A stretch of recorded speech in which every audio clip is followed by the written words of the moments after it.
So you're thinking about making a table. Today I'm going to show you how to attach your apron to your table legs. Now I realize this is not a kitchen, but today I'm going to show you how to make biscuits anyway. In our video, we've got timestamps on stuff, so if you want to skip ahead to certain parts of this, that's available. Check down below. What we're going to do to hold this apron onto this leg is we're going to put in a biscuit.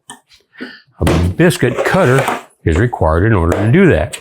And what this does is it gives us an opportunity to take a biscuit like this, slide it into the end of this, and slide it into that joint to give us guidance as to where that leg will attach to that apron. So it's called a biscuit, and it's simply a wafered piece of wood that we're going to slide in there. So this is our biscuit cutter. We've got to use this to cut the slot in there. We're going to open the fence up here and slide that down first, making sure that's at 90 degrees. I will often say that we shouldn't let perfection get in the way of plenty good enough, but if you want that perfectly centered on there, go back here and grab your centering gauge. What I like to do is I like to measure across here and see that I've got 1 inch in total width. I'm going to come back over here and I'm going to set this depth gauge right at a 1/2 inch. Bring it in here. Mark that from the end. I'm going to mark it from the other side just to assure that we're right on the money. And we are. And then I can take that line and I can set it right to that red mark there. And we're off just a little bit. So let's take this down just a touch. And loosen that up. Let's take this up just a little bit. Let's get it where we're right on the money there. Let's roll this up just a little bit. Oop, other way, Tim. Right there. Now we're right smack in the middle of our board there. So that's our depth in terms of off the face of our board. Now, one thing that's important when you're using your biscuit joiner is the fact that this blade is going to come out and make that slot for our biscuit joiner. So the depth of that cut is depending on the size of the biscuit. This is a 20 size biscuit, and you'll notice on the side of your cutter, there's a depth gauge here. You can get 20 inch or 20 size biscuits. You can get 10, you can get 0, what have you. I always do it on 20, so make sure that if you're using 20 size biscuits, your depth of cut is set at 20. Now, what we're going to do is, I want that to be in the center of the board this way as well. So I'm going to measure across my board. Find out that we are 3 1/4 inches, so half of that is I'm going to go to 1 inch and what do I got? 1 inch and 5/8 gets us dead center on there. That's where I want to put my mark for my cut. And then you'll see that the red indicator here, I'm going to put that line right on that center line. So when I cut that biscuit, it's going to be centered right in the piece of wood here. So it's going to come right off there and be right in the center. That's where I want that to be. One thing that's important is making sure that the base of your tool here does not sit on the bench. It's got to be supported, and the fence here has to be your reference off the top of your board for your depth of cut. If I put the piece here on the deck and that were to be my reference, if my pieces are a different thickness, then they're not going to line up the same. So what I like to always do is I like to have the edge of my board just off of my workbench, so I can put this on there, I can hold it in place, and I can cut that slot. Let me plug this in. We'll show you how to cut that slot for your biscuit. And it's really important too, when you buy your biscuits, they always come in a plastic container like the one I've got here.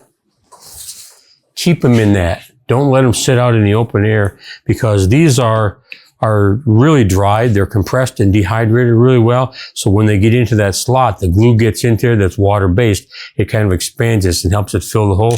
So always keep them in your plastic container and keep the lid on it nice and snug. So now we've got our biscuit joiner plugged in. Let's give it a test fire here. It's test fired up. I'm going to put the fence down on my board. I'm going to hold that down nice and tight so that my fence here is the reference. I'm going to line up my slots here, and I'm going to simply drive this forward. I'm going to hit it with my pinky finger back here. And I do that. I don't want to grab it back here, because then I have the opportunity to press down on that and it's not going to sit flat. So I like to get up close to it, hold it down nice and tight, pull that trigger with my finger and slide it in there nice and easy. Here we go.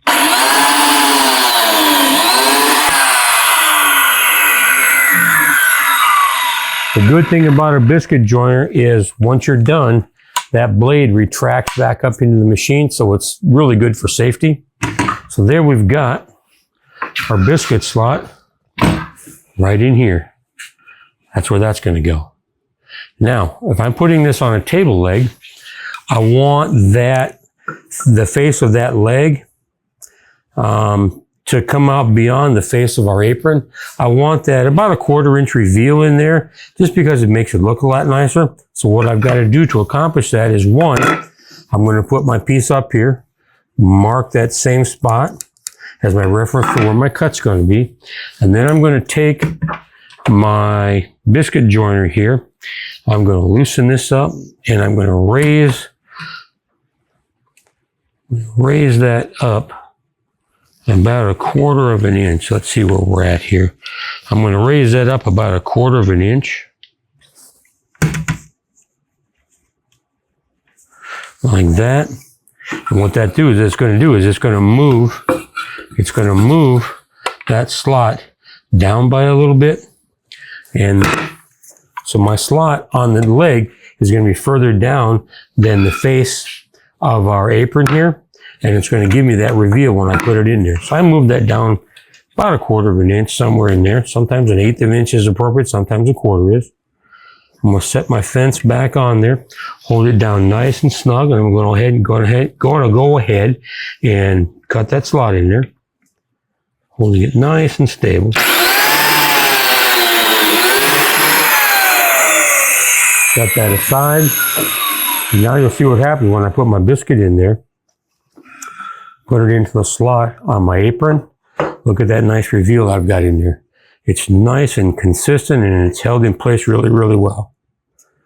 Makes sense, doesn't it? Now, I've got my inside of my board here.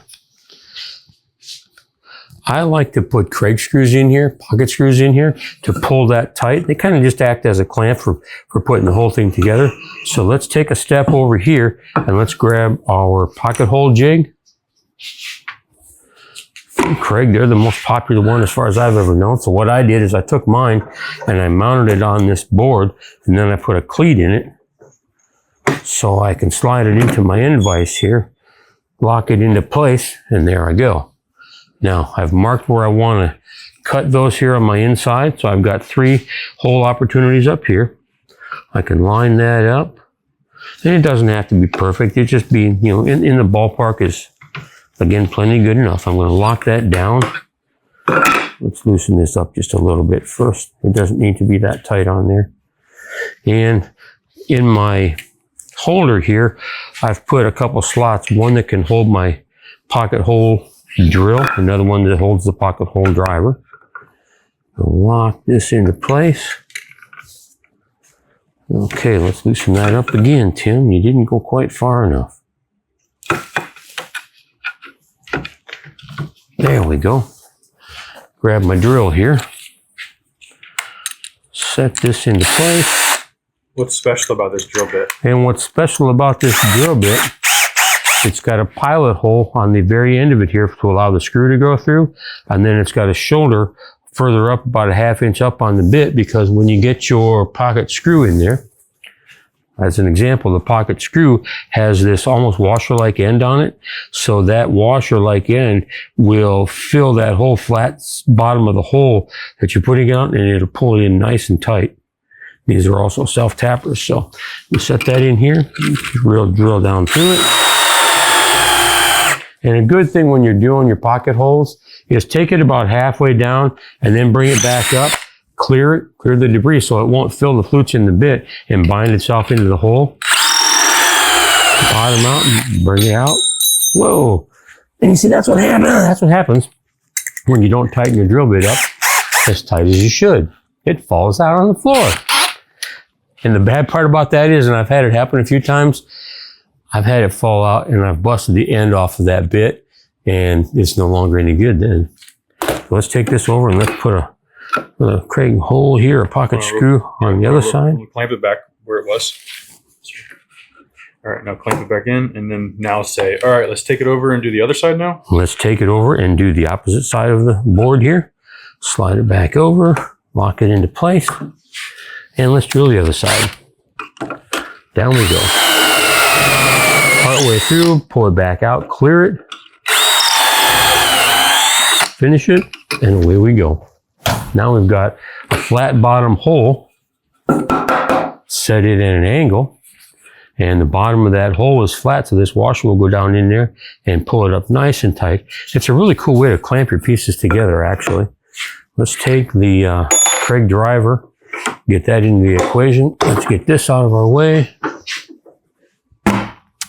And let's grab our glue bottle and our glue block. There, when it comes time to gluing these together,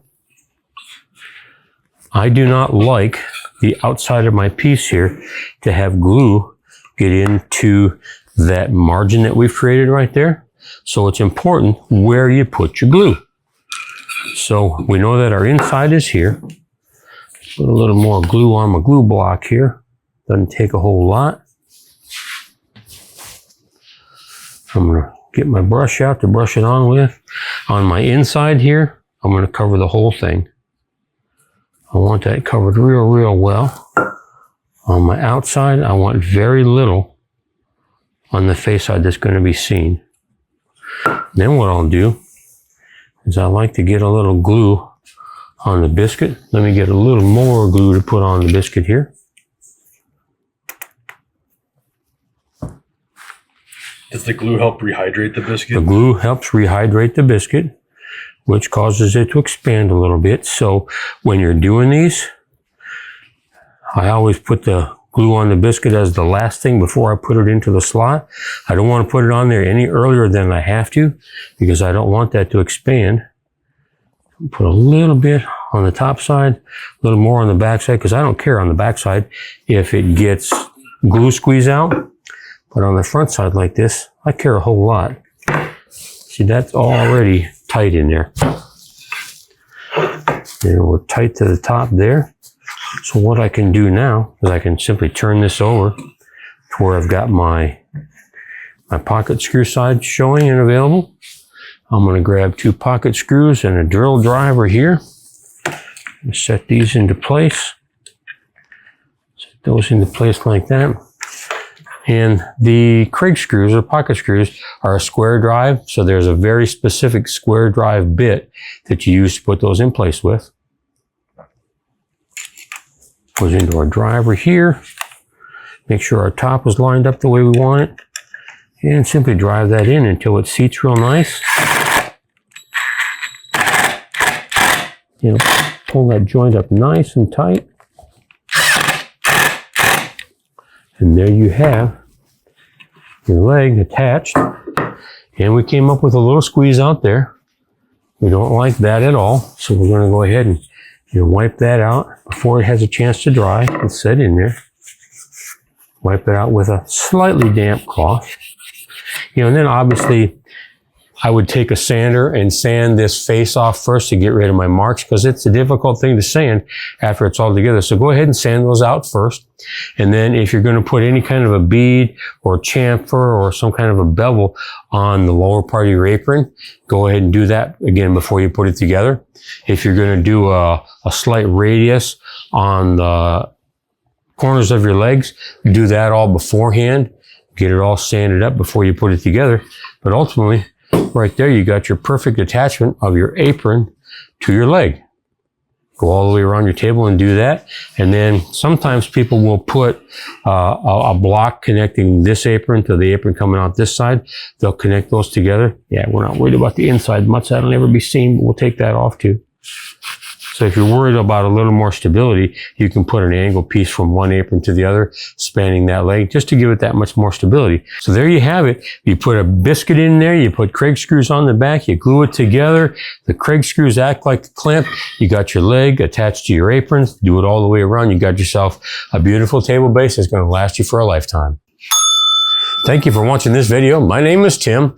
We put out a brand new video every single day. So if there's something you'd like to see or a skill you'd like to learn, let us know in the comments down below and we'll accommodate that. And by all means, subscribe if you can.